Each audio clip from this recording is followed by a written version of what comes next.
a la última sesión. Bueno, luego habrá un espacio para preguntas. Y hasta aquí hemos visto básicamente dos cosas.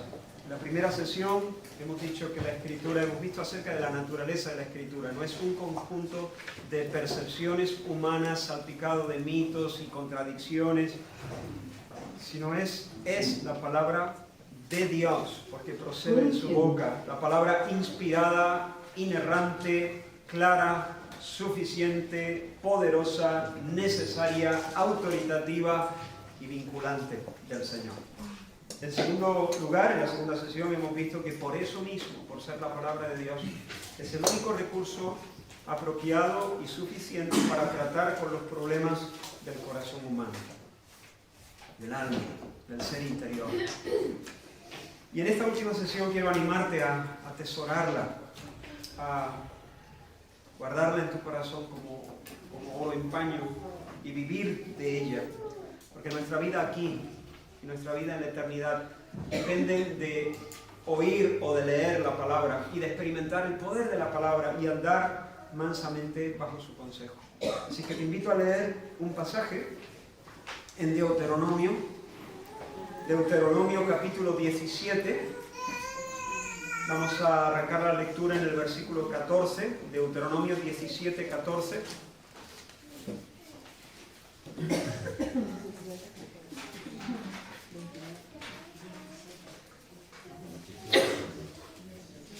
Vamos a pedir en oración la ayuda, Señor. Señor, de nuevo delante de tu palabra. Y pedimos que tú nos santifiques por medio de ella. Queremos, Señor, tener un encuentro contigo. Y te damos gracias, Señor.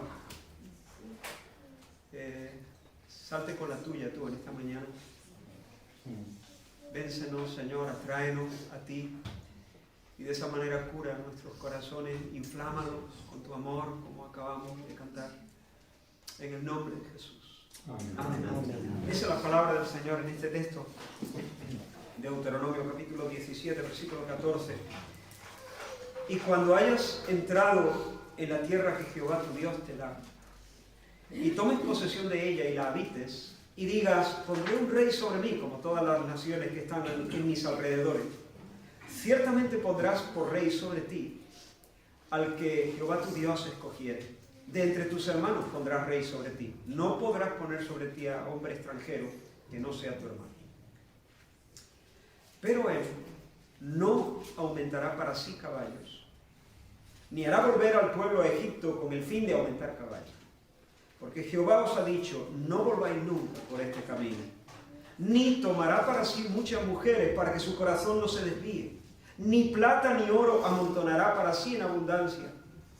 Y cuando se siente sobre el trono de su reino, entonces escribirá para sí en un libro una copia de esta ley, del original que está al cuidado de los sacerdotes levitas. Y lo tendrá consigo. Y leerá en él todos los días de su vida, para que aprenda a temer a Jehová su Dios, para guardar todas las palabras de esta ley y estos estatutos, para ponerlos por obra, para que no se eleve su corazón sobre sus hermanos, ni se aparte del mandamiento a diestra ni a siniestra, a fin de que prolongue sus días en su reino, él y sus hijos en medio de Israel. Y aunque esta instrucción divina está dirigida de manera muy particular a los reyes de Israel bajo la economía del Antiguo Pacto, estoy totalmente convencido que son muy pertinentes para nosotros hoy. Antes que nada, quiero que notes algo en el texto. ¿Con qué propósito Dios ordena al rey que tenga su propia Biblia, por así decirlo, ¿no? El libro de Deuteronomio, o tal vez todos los escritos de Moisés. ¿Con qué propósito? ¿Para qué Dios da esa orden? Que tenga su propia Biblia, que la custodie como oro en paño, que la lea todos los días de su vida. Aunque imagino que la vida de un monarca tiene que ser una vida muy intensa, pero él tenía que averiguarse la agenda de tal manera que todos los días expusiera su alma al texto, a la escritura revelada por Dios. ¿Qué pretende Dios con todo esto? Que le vaya bien. Que le vaya bien. Mira, lo leo. A fin de que prolongue sus días en su reino, él y sus hijos en medio de Israel. Que prospere, que le vaya bien, que salga adelante el reino. Quiere que sus herederos, sus hijos sean benditos después de él. Quiere que la nación sea bendita bajo su reinado. Quiere que le vaya bien. Y quiero decirte desde ya, escucha bien, Dios quiere tu bien. Dios no es un ser miserable y amargado que disfruta quitándole el sabor a la vida. Dios no quiere que te estrelles, quiere que te vaya bien. Otra cosa es cómo definamos el bien. Dios quiere su bien para ti. Dios quiere que vivas lleno de sentido y de visión, como también acabamos de cantar, que nuestra visión sea Él, y de pasión, y de esperanza, y de deleite. Ahora bien, el ingrediente básico para una vida que verdaderamente prospera, para una vida abundante, es la piedad, el temor del Señor. Es otra forma de referirse a la piedad. Si el rey quiere prosperar, debe aprender ¿a qué? A temer al Señor, dice. Que lea todos los días para que aprenda a temer a Jehová su Dios, dice. ¿Qué es exactamente el temor de Dios? Escuchamos mucho, ¿no? Pero ¿qué es exactamente? Es una actitud.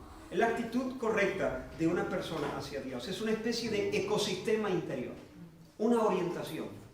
Es una disposición que reina en el santuario interior del alma. Como un autor del siglo XVIII dijo, leo, es una impresión viva y enérgica de la excelencia de Dios, bajo la cual el hombre está dispuesto a caminar delante de Él para complacerle en todo y apartarse de todo aquello que sea irritante y ofensivo a los ojos de su gloria. Por tanto, termina diciendo, con razón debe entenderse como la verdadera religión en el corazón y en la vida del hombre. El temor de Dios. Es una hermosísima mezcla de devoción tierna, de conocimiento espiritual, de asombro delante de Dios, asombro humilde, de adoración cálida, de confianza sincera, de temor filial, de sumisión devota y alegre, de amor reverente. Todo eso. Ese es el temor. Temer a Dios es tener la conciencia ceñida por tres convicciones. Dios es, Dios está y Dios merece. Dios es que es Dios. Dios es Dios. Él es Dios. Él es el ser increado, el autoexistente, no depende de nada ni de nadie para existir. Si todo desapareciera en este mismo instante, Él seguiría siendo lo que siempre ha sido, el gran yo soy, el Dios feliz. Amén. Él es otro, Él no es como nosotros, Él es el santo, esencialmente diferente. Todo es creación, Él es creador.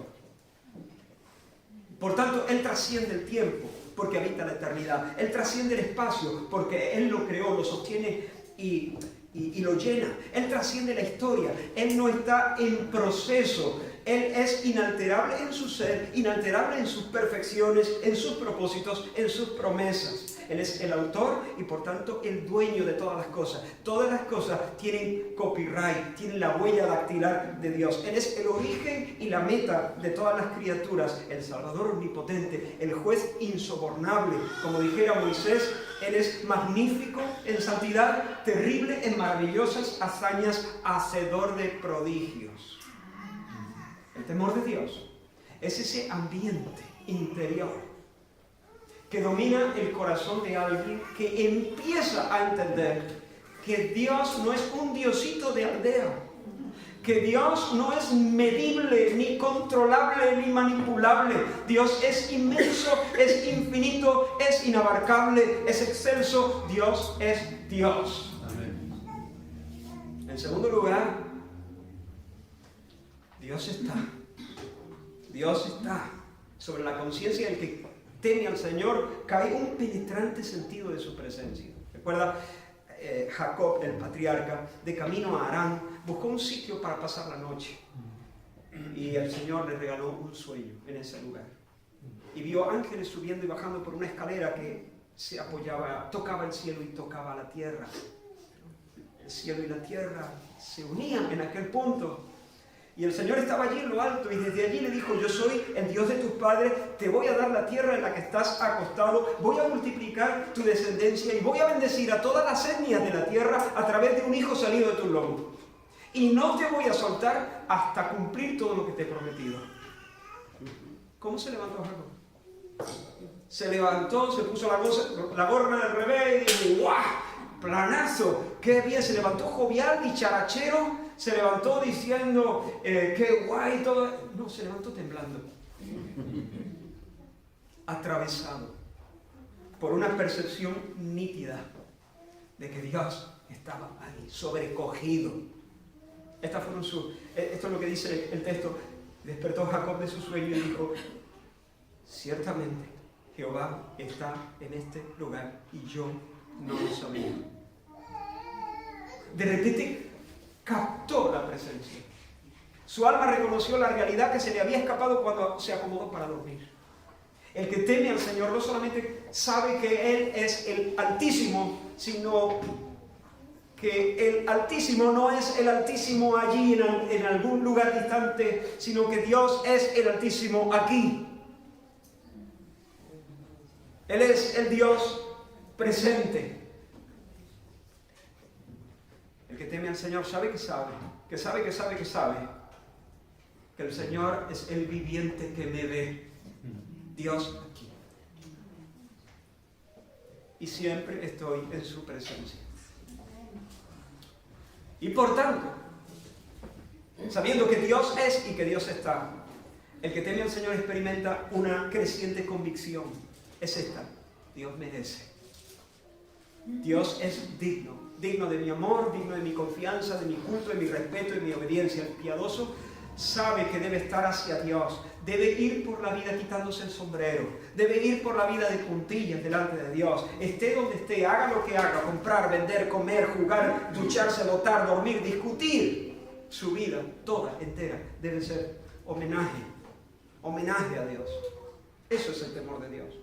Pero la tendencia del corazón humano es hacia la necedad de la impiedad, que es lo contrario. La impiedad es lo contrario a la piedad o al temor del Señor. La tendencia del corazón humano es irse hacia la necedad de la impiedad y la necedad de la injusticia. De hecho, el apóstol Pablo, escribiendo a los romanos, dice: la ira de Dios se revela desde el cielo contra toda impiedad e injusticia. Contra toda impiedad e injusticia de los hombres que detienen con injusticia la verdad, o sofocan, combaten la verdad. Y sigue diciendo: porque las cosas invisibles de Dios, las cosas invisibles de Él, su eterno poder y deidad, se hacen claramente visibles desde la creación del mundo, siendo entendidas por medio de las cosas hechas, de modo que no tienen excusa.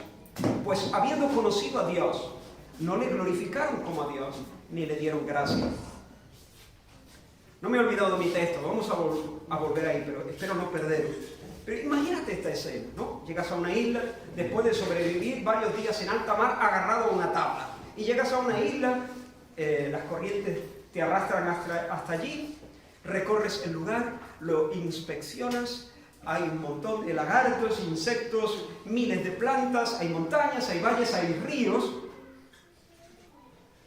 ¿Estás conmigo? Sí. De repente ves a la distancia una pequeña cabaña. ¿Qué es lo primero que te vendría a la mente si ves a la distancia una pequeña cabaña? Hay alguien ahí, no soy el primero en llegar a la isla. Alguien está o ha estado aquí antes que yo. Solo un necio pensaría que una estructura así, con sus paredes, con sus ventanas, con su puerta, con su techo a dos aguas, es producto del azar. Solo un necio pensaría: qué curioso, qué cosas hacen los vientos en esta isla, ¿no? No, las maderas no se pueden ordenar así por casualidad. Allí hay diseño, allí hay intención, allí hay propósito, y aunque uno no haya visto a nadie, sabe que existe. Detrás de ese algo hay un alguien. Si después de ver la cabaña, tú sigues pensando que el lugar es virgen, y por lo tanto puedes ponerle tu nombre a la isla, o eres muy tonto, con perdón, con mucho cariño, o eres muy listo. Bueno, esa es una buena definición de la raza humana. Nos falta un tornillo y nos sobra orgullo y soberbia y ambición. ¿Por qué está indignado Dios contra los hombres? Porque nos falta un tornillo y nos sobran ambición y orgullo. Los cielos, dice Pablo, las cosas invisibles de Dios, son claramente visibles por medio de las cosas hechas. Los cielos, la tierra, predican un mensaje claro, sencillo, rotundo y elocuente. Hay un Dios increado, que es poderoso, que es bueno, detrás de todo esto que se ve y se palpa. Las huellas de Dios están por todas partes, todo, los cielos y la tierra, todo grita que Dios es Dios. Pero el hombre, en vez de abrazar esa verdad, en vez de celebrar esa verdad, la niega, la combate, la odia. Y dice, no hay Dios. Hay cabaña, pero no hay constructor. Han sido los vientos. Estoy solo en esta isla. ¿Por qué nos comportamos así? Porque queremos ser los primeros en la isla. Porque queremos ser los señores de la tierra. Porque queremos que la bandera que ondee sobre las colinas lleve nuestro nombre. Escucha esta letra de una canción que hizo furor en los años 80 en España. Una canción de Fangoria. No soy de nadie. Es un extracto. No soy de nadie. No tengo dueño. Me mantendré firme en mis convicciones. Reforzaré mis posiciones. Mi destino es el que yo decido. El que yo elijo para mí. ¿A quién le importa lo que yo haga? ¿A quién le importa lo que yo diga? Yo soy así y así seguiré. Nunca cambiaré. Soberbia, impiedad, en lugar de disfrutar de Dios, queremos serlo. Y a la impiedad, que es una actitud, siempre le sigue la injusticia, que es una conducta. La injusticia, la justicia es la vida como Dios manda. La justicia es la vida que se ajusta. ¿Que se ajusta a qué? A la voluntad de Dios. La injusticia es lo contrario. La vida que no se ajusta, que no se conforma, que se desordena. La injusticia siempre es el resultante de la impiedad. El que es impío hace injusticia. Como no respeta ni ama a Dios, ni le venera, ni se quita el sombrero delante de Dios, entonces tampoco obedece su ley. Mentirá cuando haga falta. Se acostará con quien quiera. Codiciará lo que se le antoje y enfilará la proa de su barca, de su vida, al puerto que más le apetezca. Regresamos a nuestro texto. Dios conocía el potencial del corazón del rey para atontarse.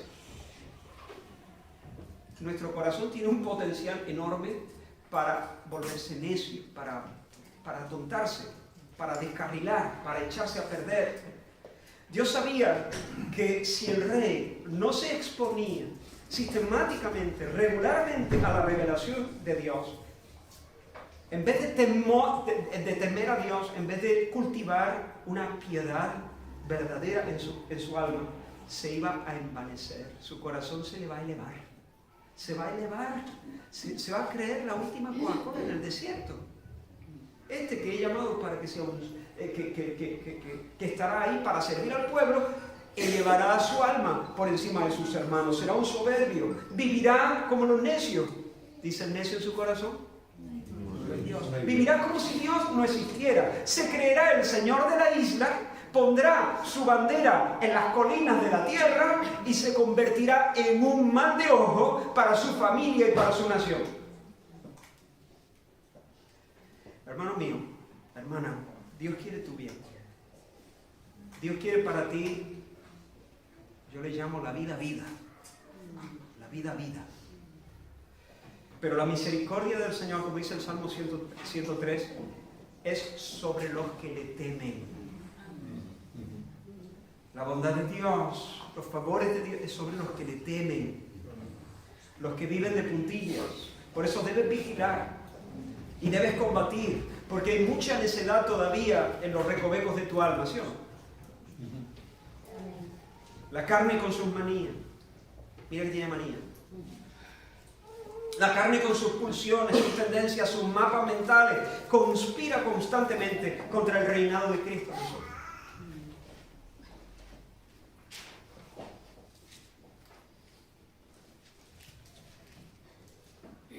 Hay apetitos desordenados dentro de ti y dentro de mí. Hay sentir desnortado dentro de nosotros. Y para colmo, el mundo nos combate sin tregua, te quiere sumiso, te quiere aborregado, te quiere poner al cuello un cencerro, ¿no? Un collar y una campana.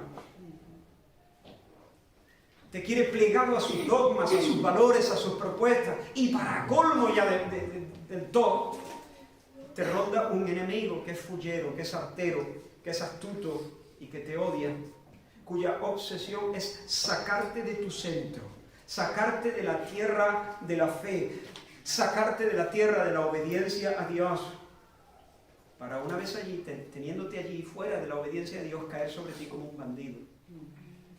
Así que por una parte, el pecado remanente te contamina por dentro. La lluvia radioactiva del mundo, saturada de ideas anticristo, contamina el ambiente en el que vivimos y presiona. Y el diablo, que es el padre de la mentira, pues diseña laberintos para confundirnos y para arruinarnos la vida. Si nosotros no vigilamos convenientemente, no solamente vamos a perder de vista a Dios, sino que vamos a echar a perder nuestra propia alma. Y nos vamos a convertir en un dolor para aquellas personas que tenemos cerca. ¿Me sigues todavía? ¿Cómo prevalecer en esta batalla a muerte? Porque la batalla es muerte. El cristianismo no se puede vivir si tú libras una batalla chica. Olvídate. Al pecado no se le puede hacer una batalla chica. Si le vas a hacer una batalla chica, olvídate, déjalo. Al pecado hay que hacer una batalla grande, radical.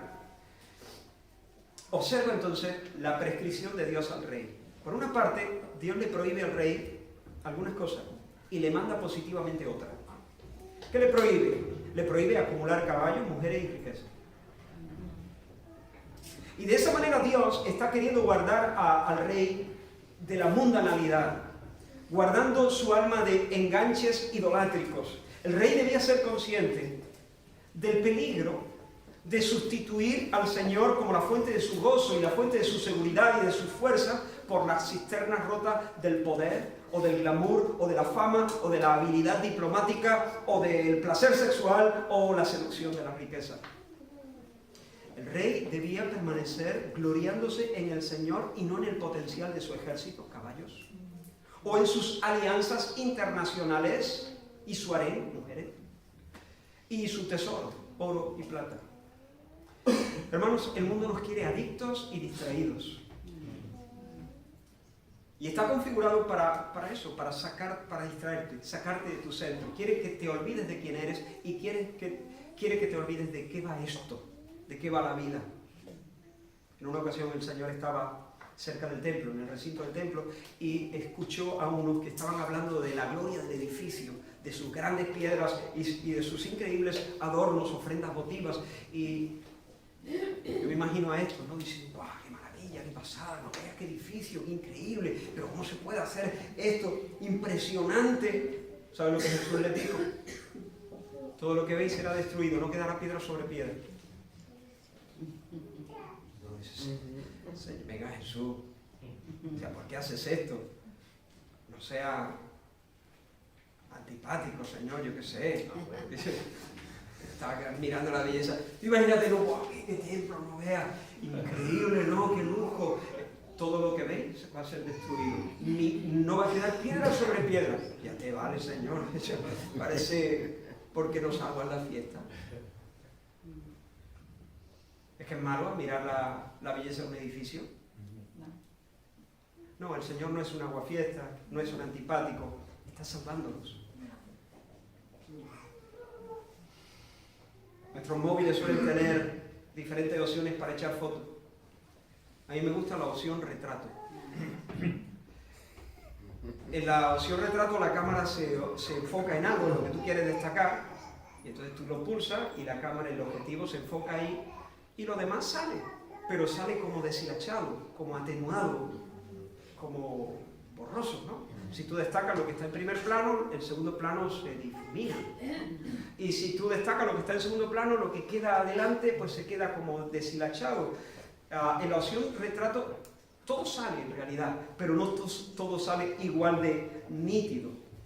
Ahora, lo que no se puede hacer en la opción retrato es destacarlo todo. Algo sí o sí va a salir borroso. Por supuesto, no es malo admirar la belleza de un edificio, pero ¿sabes qué? Emmanuel está allí, a una cuarta de ellos, y ellos flipando con piedra.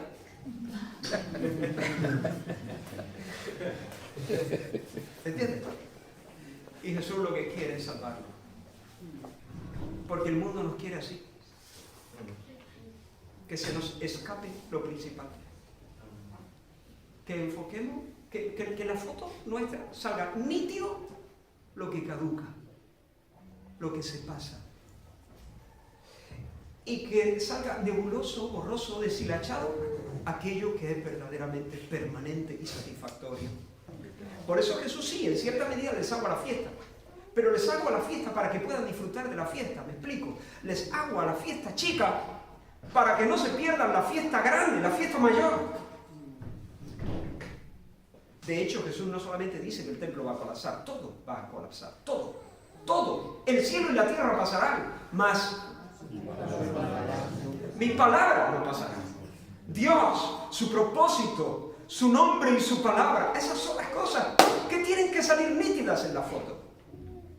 Así que, no te distraigas. Todo esto va a pasar. Pues está salvando. El templo, las piedras, los tesoros, los estudios, el trabajo, la casa, los amigos, el coche, la liga, las uñas, el móvil, los zapatos, los abdominales, el dinero, la moda, el perro, Starbucks, tu diploma, todo va a pasar.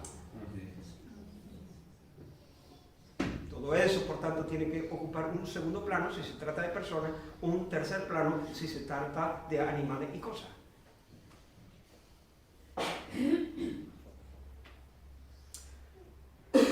Por ahí va el sentido de las prohibiciones de Dios al monarca. Escucha, no acumules muchos caballos, no te hagas de un harén, no acumules oro y plata, porque te atonta. Porque si el rey se dedica a armar un ejército invencible y a amontonar oro y ensanchar su harén, va a perder su verticalidad. Su corazón va a quedar clavado al suelo. Su mirada absorta en las cosas de la tierra. Y todas esas cosas pasarán. Pero quiero detenerme, sobre todo, en la segunda de las prescripciones. En este caso es una prescripción, un mandamiento positivo. Escribirá, dice, escribirá para sí en un libro una copia de esta ley. Del original que está al cuidado de los sacerdotes levitas, y lo tendrá consigo. Y leerá en él todos los días de su vida. El Señor ordena al rey la lectura personal, sistemática, diaria de las Escrituras como una disciplina espiritual. De hecho, en Deuteronomio no solamente se ordena esto al rey. Más adelante, en el capítulo 32 de Deuteronomio, Moisés dice al pueblo: aplicad vuestro corazón a todas las palabras que yo os testifico hoy, para que las mandéis a vuestros hijos, a fin de que cuiden de cumplir todas las palabras de esta ley, porque no os es cosa vana, es vuestra vida. Y por medio de esta ley haréis prolongar vuestros días sobre la tierra. De nuevo, el deseo de Dios es que prosperes, que te vaya bien. Pero no menospreciéis las palabras que os estoy dando. Son vuestra vida. Son vuestra vida. Esta es la forma en que nosotros... ¿Quién es nuestra vida? Cristo es nuestra vida. Dios, el Dios Trinidad es nuestra vida. Pero aquí dice que las palabras son nuestra vida. Y mirad, permaneciendo en las palabras, es como nosotros permanecemos en Dios, aplicando el corazón a la palabra viva del Dios vivo, atesorando en el alma los dichos del Señor, recordando o volviendo a traer al corazón, que significa recordar. Cor es corazón y re es volver a pasar por el corazón, volver a pasar por el corazón sus dichos y sus palabras. De esa manera es como permanecemos en el Señor. Volver a pasar sus verdades, sus instrucciones, sus advertencias, sus promesas. De esa manera permanecemos en Dios. Escucha las palabras de Jesús en Juan 15. Dice, permaneced en mí y yo en vosotros. Yo soy la vid, vosotros los pámpanos. El que permanece en mí y yo en él, este lleva mucho fruto, porque separado de mí, nada podéis hacer. Y un poquito más adelante, en el versículo 7, dice, si permanecéis en mí, y mis palabras permanecen en vosotros, pedid todo lo que queréis y os será hecho. Observa que en el versículo 4 Jesús dice, permaneced en mí y yo en vosotros. Pero en el versículo 7 dice, si permanecéis en mí y mis palabras permanecen en vosotros. Es decir, el yo en vosotros, del versículo 4, es sustituido por mis palabras en vosotros. Y aquí, hermanos, hay una clave importantísima para entender la dinámica de la vida cristiana. ¿Recordáis la historia del profeta Samuel? En el primer libro del profeta Samuel se nos dice que durante muchos años, bajo el ministerio del sacerdocio de Elí, el pueblo de Israel apenas tuvo contacto con Dios. Hubo días en los que Dios se manifestaba en Silo, pero dejó de manifestarse. Y dice la Escritura que la palabra de Dios escaseaba en aquellos días. No había visión con frecuencia.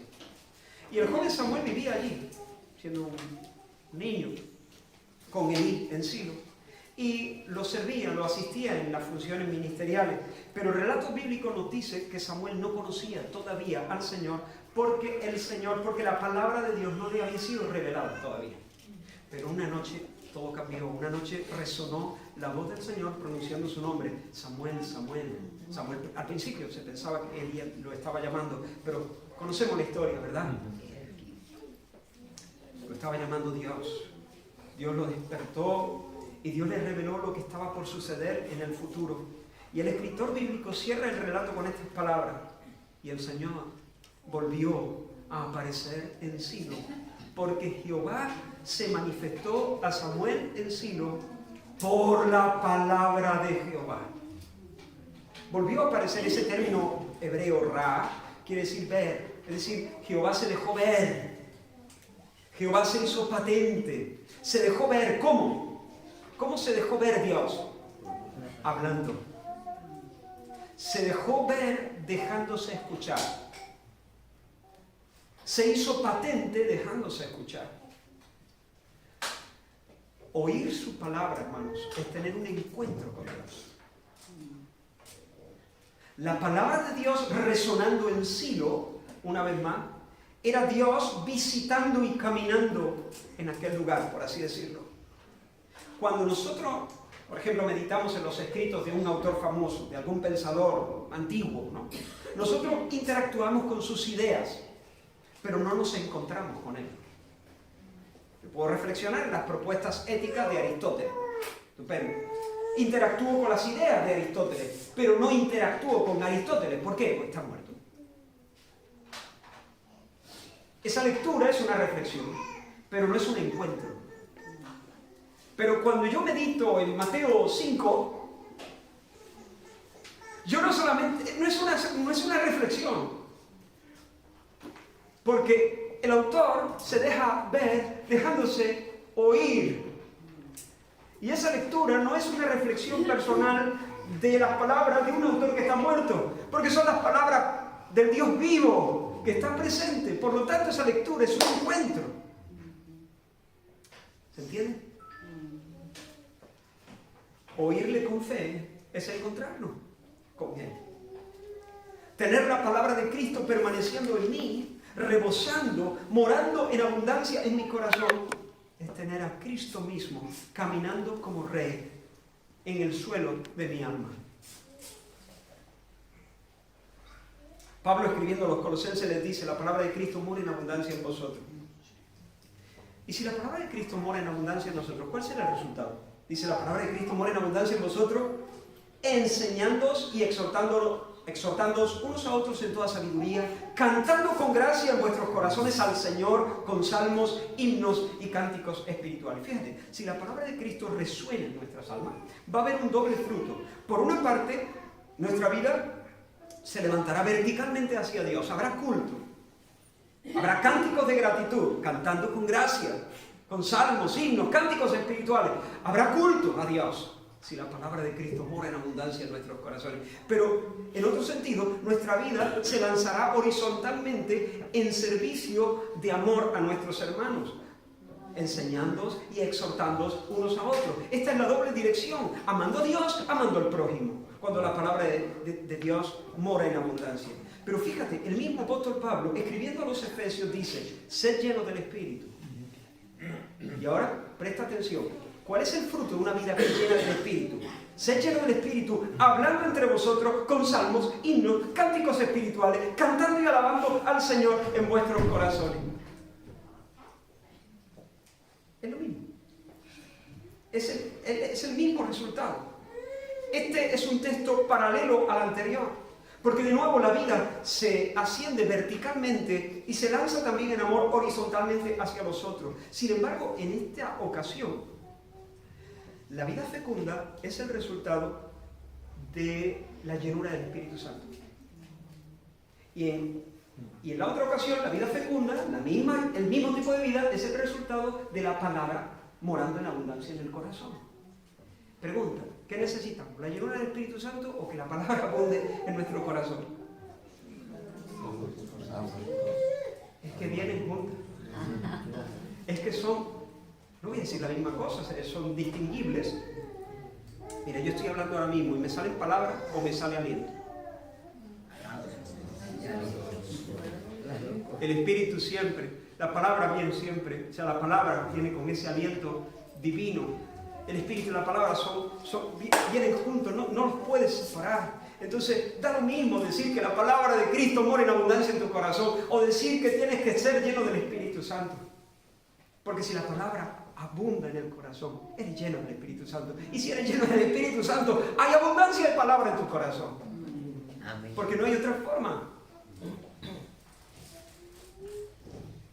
Tener la palabra de Cristo adentro, llenando el alma, aclarando el pensamiento, ordenando los amores, limpiando la conciencia, purificando la imaginación. Es lo mismo que tener a Cristo por su Espíritu caminando como Rey en el suelo de nuestra alma.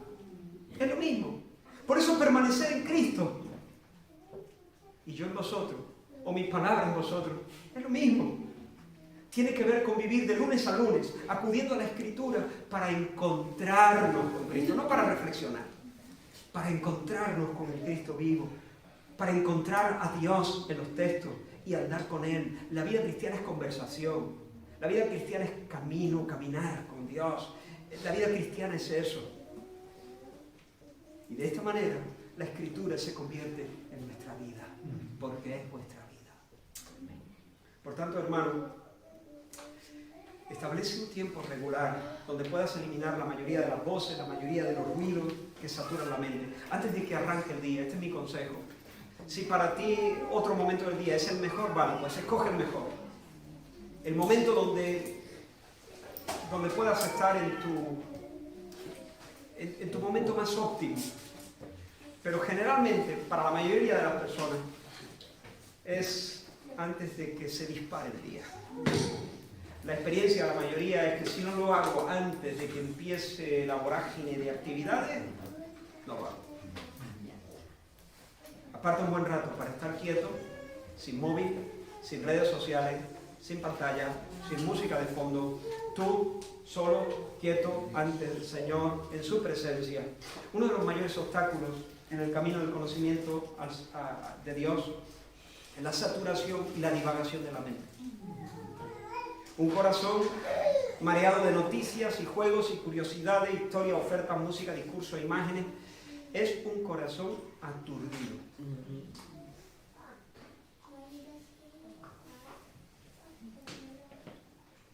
Es imposible que tu corazón maneje, incluso aunque sean canciones bíblicas y aunque sean versículos bíblicos y predicaciones, como te sature, mucho más si son chacarrillos, ¿no?, de internet. El ruido emborracha, el ruido atrofia el alma, la hace torpe, la hace pequeña, la achica. Y debemos, hermanos, parar y debemos guardar silencio y aquietar el corazón. Escucha esto, es imposible vivir la vida del Espíritu de otra manera. Imposible. Así que escoge un lugar apropiado, habitación, debajo de tu cama, en la azotea, en un camino olvidado. Toma conciencia de Dios. Toma conciencia de Dios. Cree que Dios está ahí. Es imposible agradar a Dios sin fe, dice la Escritura. Ya que cualquiera que se acerca a Dios tiene que creer que Él existe, que Él está ahí y que Él recompensa a los que le buscan. Toma conciencia. Siéntate ahí delante de tu Biblia y toma conciencia. Dios es, Dios está, Dios merece. Y luego conversa con Él por medio de la lectura y la meditación de las Escrituras. Lee despacio,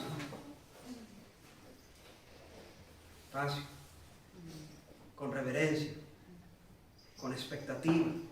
Si no entiende algo, porque hay pasajes que son más complicados, inclina tu rostro, humíllate, reconoce tu pequeñez, pero no empieces a reprocharle nada a la Biblia. Hay que ver, Señor, tanta genealogía. Estás delante de la palabra de Dios, más valiosa que el pan, es más deliciosa que la miel, es más refrescante que el agua, es más eficaz que la lluvia, es más nutritiva que la leche, es más poderosa que un martillo, es más penetrante que una espada. Así que tranquilo, no admitas reproches contra la Escritura. Si tú no entiendes o yo no entiendo, es porque somos muy chicos. Descálzate delante de esa zarza que arde y no se consume, y tú no sabes cómo explicar estos textos, ni sabes cómo se unen los puntos. Adora, simplemente adora. No tienes por qué conectar todos los puntos. Tranquilo, puedes vivir sin saber el tiempo en el que paren las cabras montesas, como le dijo Dios a Job, ¿no? Tranquilo. Y después de leer, medita. Leer es como comer, meditar es como hacer la digestión. La meditación cristiana no es la meditación mantra, ¿no?, la meditación de los monjes orientales. La meditación mantra persigue dejar la mente en un estado pasivo. Ese es un mal uso de la mente, y peligroso, por cierto. La meditación cristiana es lo contrario, es pensar, es activar la mente, es reflexionar en la presencia de Dios, es discutir la verdad con uno mismo, sacarle el néctar, sacarle el jugo a los textos para alcanzar una mejor comprensión de Dios y de sus caminos, y que el corazón se nos vaya detrás, se nos imante hacia Dios, ¿no? Y podamos de esa manera amar a Cristo y verle como precioso y odiar el pecado y tener un deseo renovado de servirle. Escucha estas palabras de Richard Baxter, un autor ya antiguo. Dice: ¿por qué se pierde tanta predicación entre nosotros? Y los creyentes pueden ir de sermón en sermón y nunca se cansan de oír y leer, y sin embargo tienen almas tan lánguidas y hambrientas. Y él mismo se responde: no conozco otra causa más cierta ni mayor que su ignorancia e inconsiderada negligencia de la meditación. En otras palabras, ¿por qué la gente, después de escuchar 200 sermones, sigue tan flaca como siempre? Respuesta: no meditan. No meditan en la Escritura. Thomas Brooks, otro puritano, dijo: no es el que más lee, sino el que más medita, el que demostrará ser el cristiano más selecto, dulce, sabio y fuerte. El salmista dijo: en la hermosura de la gloria de tu magnificencia y en tus hechos maravillosos meditaré. Alguien dijo que meditar es como encender fuego con leña mojada. ¿Lo has intentado alguna vez? Cuando se comienza, posible que lo único que salga es un poco de humo. Pero si uno persevera, luego alguna chispa. Pero si uno se queda ahí, no se da por vencido. Al final, cuando uno sigue meditando y espera en el Señor y sigue meditando y en un ambiente de verdadera oración, persevera en ese intento de contemplar la gloria de Dios en los textos, al final Dios hace que ascienda desde nuestro corazón una llama de afecto santo por el Señor. Una forma eficaz de extraer la vida de las verdades de un texto es profundizar por medio de preguntas. Quédate ahí, lee despacio, hazle pregunta al texto. Jehová es mi pastor. No, espera. Jehová es mi pastor, no pases de ahí. Lee despacio. Jehová es mi pastor. ¿Cómo sé yo que Jehová se llama Jehová? ¿Cómo sabía el salmista que Jehová se llama Jehová? Es una buena pregunta. Bueno, Dios se lo dijo a Moisés. Dios reveló su nombre. Dios revela su nombre. Ya tienes ahí un motivo de gratitud. Señor, gracias, porque tú eres un Dios que te revela. Porque si tú no te hubieses revelado, nosotros estaríamos todavía dándonos golpes con la esquina, intentando palpar en medio de la oscuridad. Pero tú eres bueno, tú nos has dicho tu nombre, y tu nombre es la mayor, el conocimiento de tu nombre es la mayor necesidad que nosotros tenemos como seres humanos. Gracias, Señor, porque tú todavía no has salido de la primera palabra. Mi pastor. Yo a veces, cuando me ayuda a pensar en los textos, buscando lo contrario. ¿Qué sería lo contrario, no? Un ser que no se preocupa de mí, un francotirador que está esperando a darme un tiro en la cabeza desde el tejado cuando yo me equivoque. No dice eso la Escritura, dice que es un pastor. ¿Qué hace un pastor? Está cuidando, está guiando a las ovejas a los pastos verdes. Lleva una vara en su mano para espantar a las fieras, a los lobos. Señor, gracias. Perdóname, porque a veces te he visto como,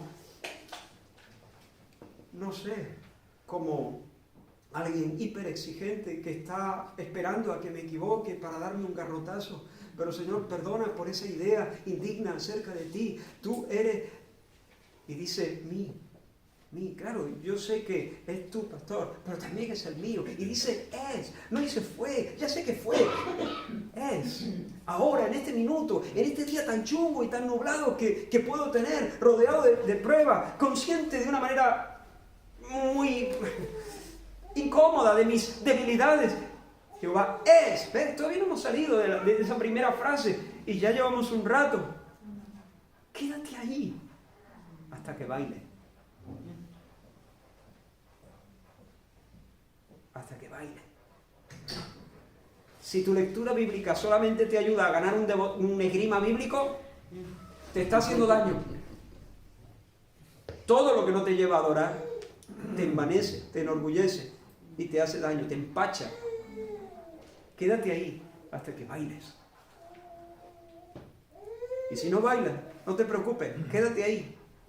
Clava los vientos de tu tienda en esa montaña y no te muevas de ahí. Estate toda la semana ahí hasta que bailes. No dejes que la Biblia pase por tu corazón como el agua por un tubo. No, aférrate. Ten ese espíritu de pitbull. Yo le llamo el espíritu. ¿Has visto esos perritos? Dicen que desencajan, no entiendo mucho, pero desencajan la mandíbula y como te muerda un pitbull te lo llevas puesto. Ten esa clase, la unción del molusco, le llamo yo también, ¿no? Y de aquí no me muevo, Señor. Señor, el predicador ha hecho lo que ha podido, pero explícame tú este texto y mételo en mis huesos y hazlo arder en mis entrañas. Mira este tipo de preguntas. ¿Qué aprendo de Dios aquí? ¿Qué atributos divinos resplandecen en este texto? ¿Cuál debe ser mi actitud ante esa gloria? ¿Qué pensamiento o qué sentimiento o qué conductas erróneas estoy teniendo cuando me olvido de esto? ¿O cómo cambiaría? Esta es una buena pregunta. ¿Cómo cambiaría mi vida si esta verdad estuviese más interiorizada en mí? Quizá tendría menos vergüenza, quizá tendría más audacia delante de la gente, quizá estaría más contento, quizá sería menos gruñón, quizá sería más paciente con los débiles, quizá sería más amoroso. Quizá dormiría mejor. Asimílala tal cual, sin recortarla, sin acomodarla, sin adoctrinar los textos. Cultiva un corazón sensible a las llamadas de la palabra, a los toques de la palabra, a los susurros de la palabra. Deja que la palabra se instale en tus huesos y te cambie, te transforme. Deja que te derribe, que te levante, que te hiera, que te sane, que te reprenda, que te confirme. Hermanos, no basta con entender y asentir. Ya lo entiendo, ya lo sé. Y estoy de acuerdo. No basta. De hecho, la Escritura no se entiende hasta que se vive. No basta conocer el dato. La madurez no se alcanza por el mero hecho de acumular información. Muchos se engañan en este punto y se convierten en sabiondos, excursionistas teológicos, siempre aprendiendo, pero su vida siempre en ruina. Debemos obedecer. La revelación es un bien que exige nuestro homenaje. Debemos dejar que la Escritura cambie nuestros gustos, nuestra imaginación, nuestras costumbres, esperanzas, compromisos, relaciones, que nos transforme, que nos cambie realmente. Y por cierto, hermano, otra recomendación: tenga a mano un cuaderno. El bolígrafo, el lápiz, se convierte como una especie de, para mí por lo menos, es como una especie de palanca mental. Y a veces creo que sé algo hasta que intento escribirlo. Y no lo logro agarrar. Y me doy cuenta que cuando lo puedo poner en el papel o volcar en la página del Word, ¿no?, se cierran algunas cosas, las comprendo mejor. Entonces vuelca ahí en ese cuadernito tus reflexiones. Yo tengo ya un diario, pero no un diario de que hoy comí lentejas ni nada de eso, no. A mí un diario devocional donde si el Señor toca mi corazón con un versículo, a veces solamente escribo el versículo y ya, y lo dejo. A veces escribo una oración, a veces escribo una reflexión de varias páginas, dependiendo del día. A veces no escribo nada, pero desde hace un tiempo, mi hermano, hay tantas cosas que el Señor me ha dado que me han salvado la vida, literalmente. Escribe allí tus oraciones, tus deseos, las promesas que el Señor te da. Y no te preocupes si no eres muy bueno escribiendo. Total, no tienes que publicarlo. Eso se queda para ti. Y otra forma de meditar en las Escrituras es memorizando. Yo no soy muy bueno para esto, ¿no? Aunque el Señor, por su gracia, me ha dado el poder. Lo que no se me queda son las citas. Oye, no sé por qué, pero las citas, los numeritos, no se me quedan. Pero memorizando porciones de la Escritura, incluso no versículos solamente, sino porciones un poquito más largas. Yo pregunto, una pregunta. ¿Cuántos versículos crees que podrían memorizar de aquí al domingo que viene, no mañana, sino al otro, si te doy 300 euros por versículo? Sería Milky, ¿no? Por ahí. Milky. Sí, ¿Cuántos versículos crees que memorizarían? No, Jesús lloró, por ejemplo, ese ya uno, ¿no? 300 euritos para el bolsillo. No, pero en serio, hermano. Si alguien te dijese 300 euros por versículo que te memorices de aquí a una semana. Ya te estoy viendo corriendo a casa, poniéndote luego por la noche el auricular allí con los salmos. Pero ¿sabes lo que dijo David? Deseables son más que el oro, más que los euros.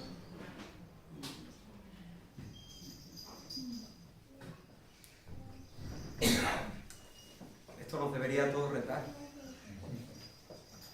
Porque sabes, si tú metes palabra. Mira, una cosita, hago un paréntesis aquí. Perdón, no me Sí, pongo. sí, puedes moverte, puedes moverte.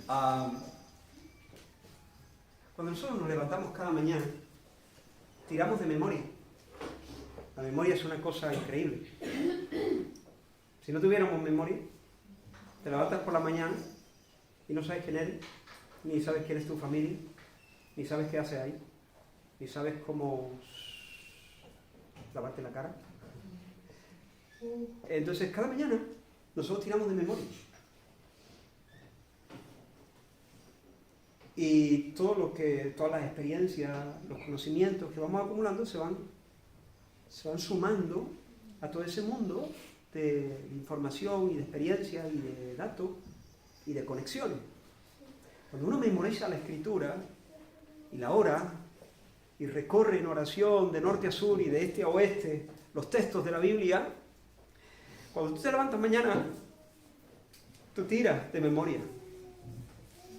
Y la memoria se va santificando también. Y va transformando muchas cosas.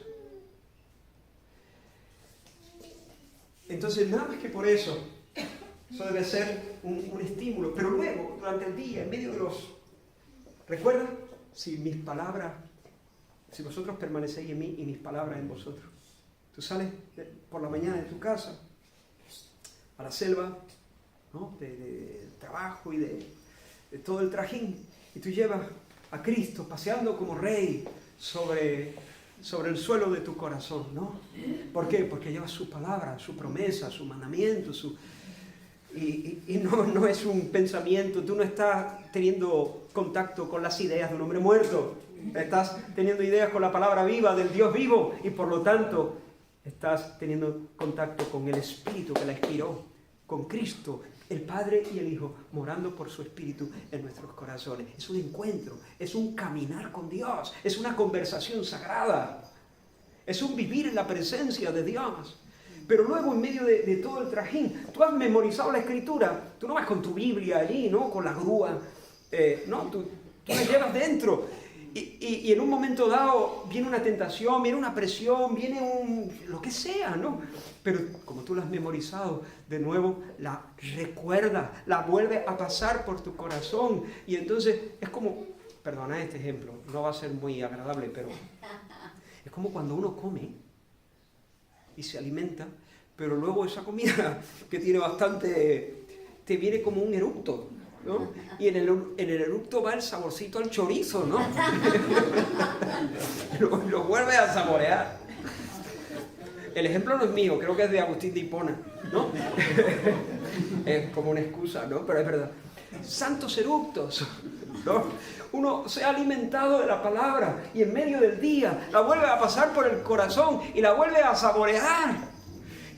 Pero en esta ocasión te alimenta de nuevo, porque no es una idea de un hombre muerto, es de nuevo Cristo Rey paseando por el suelo de nuestro corazón. ¿Se entiende? Y de esa manera permanecemos en Cristo. Y si permanecemos en Cristo, llevamos fruto, pedimos todo lo que queramos y nos será hecho. Si vosotros permanecéis en mí y yo permanezco en vosotros, si mis palabras permanecen en vosotros, pedid lo que queráis y os será hecho. ¿Por qué? Porque estaremos caminando con Dios. Y lo que queremos será lo que Dios quiera. Y por tanto, nuestras peticiones tendrán el sello del Espíritu Santo y serán poderosas en Dios. Y luego, para terminar, abre tu Biblia, busca a Dios en cada página, hasta que veas a Cristo en ello, hasta que comas y bebas de Él, y sientas tus deseos satisfechos, pero hazlo en oración. Porque sin oración, ¿sabes qué? La verdad se petrifica, se queda encapsulada ahí en la frente. No baja una cuarta. Hay que hacerlo, si tú metes una bolsita de poleo menta en un vaso tibio, de agua tibia, ¿no? ¿Qué pasa? Te han dicho que el poleo menta está muy rico y tal, ¿no? Y tú lo metes ahí y, claro, luego bebe y tú dices, pues no me ha dicho mucho este poleo menta, no le encuentro mucho, pero es que no lo ha hecho bien. Claro. Tienes que sacar la bolsita, mete el vasito al microondas, deja que el agua se caliente casi a punto de hervir, y luego entonces sí, mete de nuevo la bolsita, déjala un ratito y ahora sí, todo el potencial que estaba dentro se difunde y se mezcla con el agua, y entonces sí agarra sabor. Esto sí es un poleomenta. Y muchas veces lo que pasa es que la Escritura no nos sabe a nada, pero es porque el corazón se ha entibiado. Y la Escritura nos dice, y alguien nos dice, wow, mira este versículo, y viene con lágrimas en los ojos hablándonos de ese versículo, y decimos, o es un exagerado, o esto no es para mí, porque yo lo he leído 20 veces y hombre, que sí, está bien, pero honestamente, tanto no es. Y concluimos, y hay muchos jóvenes pensando esto, o son unos exagerados, o esto no es para mí. No, pues ni son exagerados, ni esto está fuera de... No, es para ti también. Lo que pasa es que hay que llevar el corazón al punto de ebullición. La Escritura tiene un universo de consuelo, un universo de sabores. No es una bolsita con hierba, es la palabra de Dios. Amén. Hay ahí un despliegue infinito de gloria. Lo que pasa es que hay que acercarse a ella con el corazón de rodillas y en oración, con el corazón caliente, para que el Señor pueda difundir en él el sabor de su palabra. Por tanto, hermano, ora y ora en el Espíritu hasta que arda el corazón. Ora y lee orando, y ora leyendo, ora la Biblia. Es la misma cosa, es conversación. Yo no hago distinción entre leer y orar, en realidad, porque es la misma dinámica, es acercarte a Dios y es conversar con Él. El diablo te va a decir, sí, oye, si no sientes nada, esto no está sirviendo de mucho, porque no tiene sentido, porque esto debería ser un placer, y ya ves, no es un placer, está siendo como una obligación. Por lo tanto, lo mejor es dejarlo hasta que estés en un mejor momento. No le hagas caso. No le hagas caso. Te odia y quiere matarte. No le hagas caso. Persevera. Confiesa tu inhabilidad. Si no te sabe a nada la palabra, díselo al Señor. Al fin y al cabo, Él ya lo sabe. Señor, ya ves, aquí estoy leyendo esto y mi corazón está frío, lo lamento muchísimo. Lo lamento de verdad, Señor. Yo debería estar bailando sobre este texto, pero ya me ves, y no puedo ocultártelo, ni quiero ocultártelo. Tú ya me conoces. Lamento no estar disfrutando más de estas cosas y de estos consuelos. Pero Señor, ¿sabes qué? Tú me puedes llevar a otro punto. Tú eres capaz de enseñarme a orar. Tú eres capaz de revelarme, de iluminarme, para que yo entienda la gloria de esta revelación. Señor, yo soy inhábil, yo soy torpe, yo soy capaz incluso de aburrirme con tus cosas, pero tú eres capaz de hacer que no me aburra. No confío en mí, pero sí confío en el magisterio de tu Espíritu Santo para hacer que esta persona tan torpe y tan distraída pueda encontrar deleite en tu nombre y en tu palabra. Y hermano, persevera allí, hazlo el lunes, hazlo el martes, hazlo el miércoles, hazlo el jueves, hazlo el viernes, hazlo el sábado, hazlo el domingo, hazlo el lunes, hasta que el Señor te llame a su presencia, porque finalmente tendrás placer. Imagínate esta escena, estamos en una acampada, todos estamos al aire libre, es de noche, en un lugar muy apartado en el campo, y alguien dice, mira el cielo, cuántas estrellas. Y tú que estabas mirando la fogata desde hace un rato, miras enseguida al cielo para ver el espectáculo de estrellas. ¿Qué ves? Nada. Prácticamente nada. ¿Por qué? Estaba encandilado. Porque estaba encandilado, mirando el fuego. Si en ese momento tú dices, wow. Lo mismo de antes, ¿no? Qué exagerado. O a lo mejor, ¿qué vista tiene? No es para mí, ¿no? Yo no soy capaz de ver tantas estrellas. No, cabezón. Perdón. Quédate ahí, quédate mirando. Porque se requiere que las pupilas se adapten, se dilaten, se acomoden a otra luz, a otra intensidad de luz. Y si uno se queda ahí 1 minuto, 2 minutos, de repente aparece sobre nuestra cabeza el espectáculo de... Era verdad, lo que aquel nos dijo era así, era tal cual, es más, se quedó corto. Es increíble. ¿Qué pasa? Que nosotros vamos el lunes, vamos el martes, no vemos estrellas y sacamos la Biblia. Quédate ahí en oración, elimina el ruido, no mires el fuego.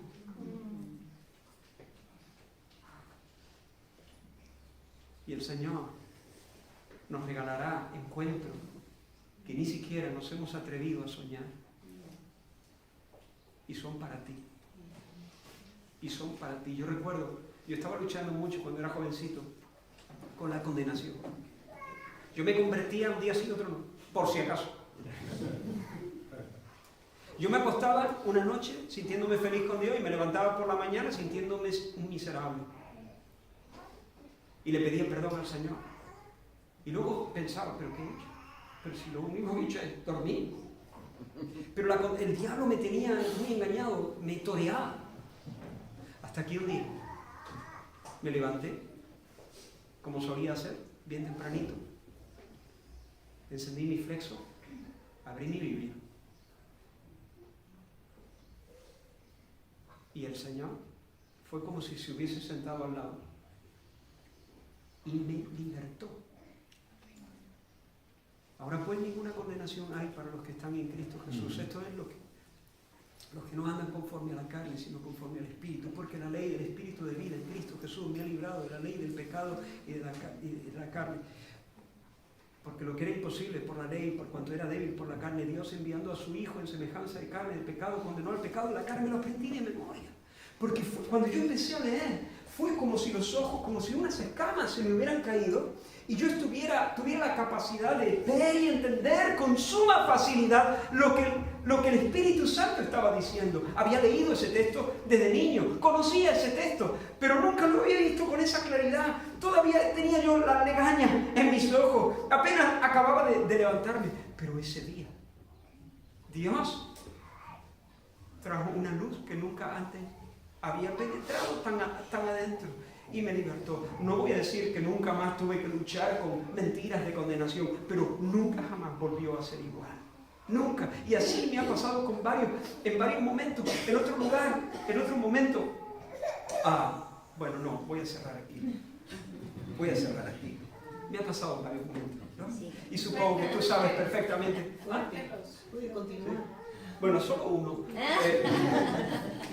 Yo recuerdo un día que era yo muy jovencito, estábamos de vacaciones, mi hermano, el tercero, le había pegado a mi hermano chico y yo me había enfadado mucho por eso.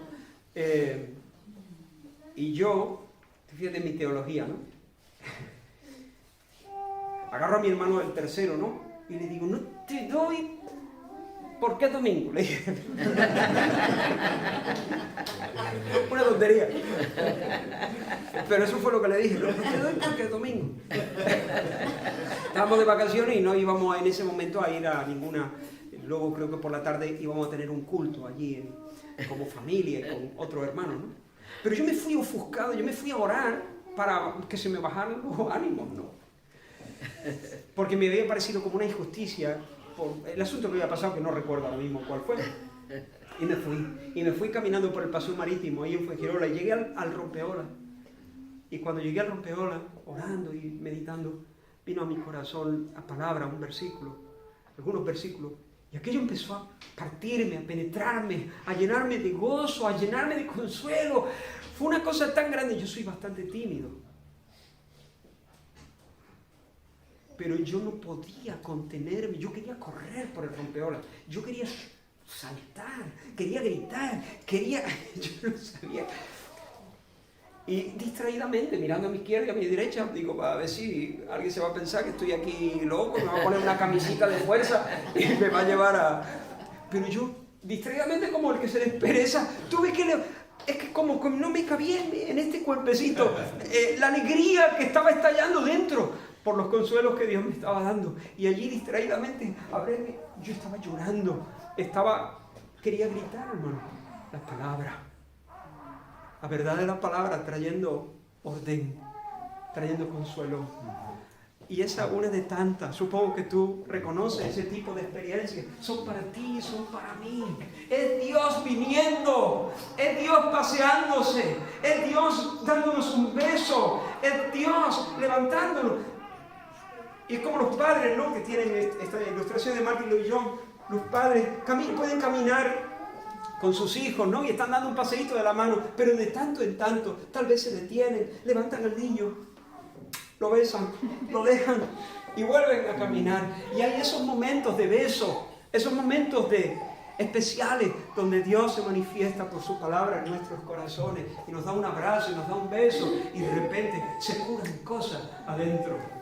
Amén. Amén. Amén. Por último, disciplínate. No, pero no pongas tu esperanza en la disciplina. Ninguna disciplina espiritual, ni la oración, ni el ayuno, ni la lectura de la Biblia, ni la memorización, ninguna disciplina espiritual tiene el potencial de cambiarnos. Ninguna. El que nos cambia es Dios. El crecimiento es una gracia divina, no un logro humano. La vida buena es el resultado, es el fruto del Espíritu Santo, el fruto del Espíritu Santo, el fruto, el resultado del señorío de Cristo en nuestro corazón. Sin embargo, no podemos ser pasivos. Dios produce el querer y el hacer, pero nosotros debemos ocuparnos en nuestra salvación. Nosotros tenemos que tomar decisiones, debemos orientar las velas, debemos fijar el rumbo, debemos esforzarnos y debemos pelear. Nadie se broncea por quitarse la camiseta. Se broncea porque la luz cae en la piel, pero nadie se broncea sin quitarse la camiseta. ¿Entiendes? Nadie crece por leer la Biblia, pero nadie crece sin leer la Biblia. Dios lo ha dispuesto así. Las disciplinas en sí mismas no sirven para nada a menos que Dios nos salga al encuentro. La lectura de la Biblia depende del milagro, de la iluminación del Espíritu Santo. Las disciplinas no sirven a menos que Dios nos salga al encuentro. Pero sabes que cuando las practicamos bien, no para ganar un esgrima, como he dicho antes, sino para encontrarnos con Cristo, Dios nos sale al encuentro. Amén. Y nos bronceamos. Así que, hermano, termino ahora sí, de verdad. Tenemos la palabra, tenemos la revelación, las Sagradas Escrituras, el testimonio inerrante de los apóstoles acerca del Verbo Divino. No podemos tener este libro en el estante. Si tú lo has tenido en el estante, pues te animo a arrepentirte, a confesar tu grosería hacia Dios. Confiesa, arrepiéntete, cambia el rumbo, regresa a un compromiso serio, radical, definitivo, valiente, forzado, insobornable con las Escrituras. Y como dije ayer, serás como un árbol plantado junto a corrientes de agua, que da su fruto a su tiempo, y su hoja no cae, y todo lo que hace prosperará. Amén. Amén. Amén. Amén. Amén. Su palabra.